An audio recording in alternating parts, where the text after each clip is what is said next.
Well, just agreeing with what you said. I mean, when by their own statistics, it is clear that they don't have diversity of viewpoint. And I believe, and as I mentioned a little bit earlier, the fact that Harvard had already replaced its head, or was looking to replace its head of Middle East Studies, recognizing that they already had an issue.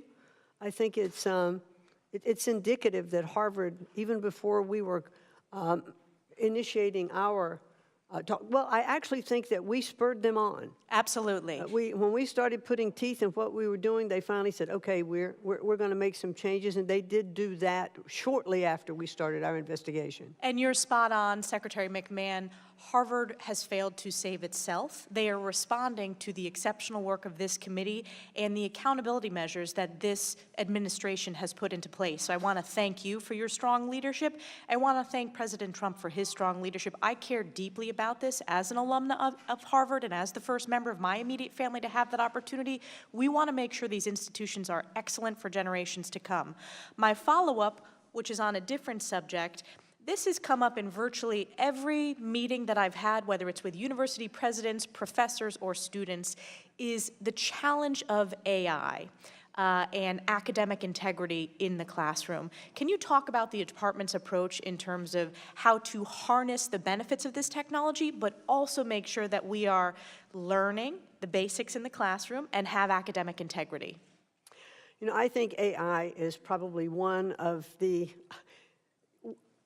it's so overwhelming with the abilities that it can bring, but it also has a downside and dangers. We want to make sure that AI is not, leading to false essays or papers or studies that students are turning in.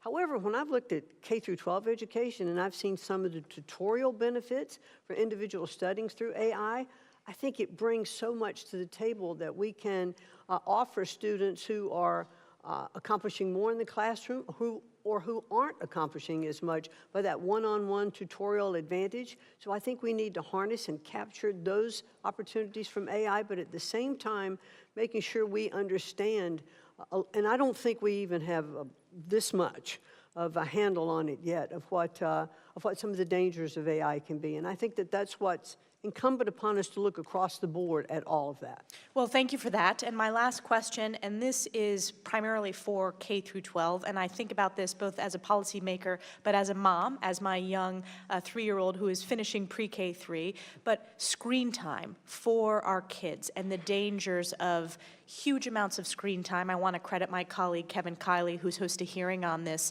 next week. Can you discuss the administration and the department's approach to tackling this very concerning issue that has had huge impacts on the mental health, but also the focus of our kids?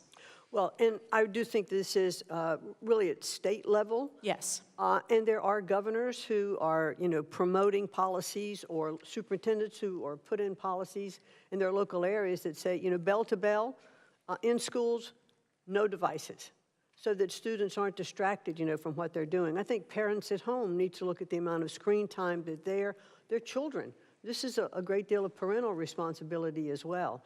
And we've looked at different aspects. I've seen reports of more and more screen time, which then reduces your ability to focus and have attention for your subject. So while there is an entertainment value and information value to screen time, it's not always, I think less could be more.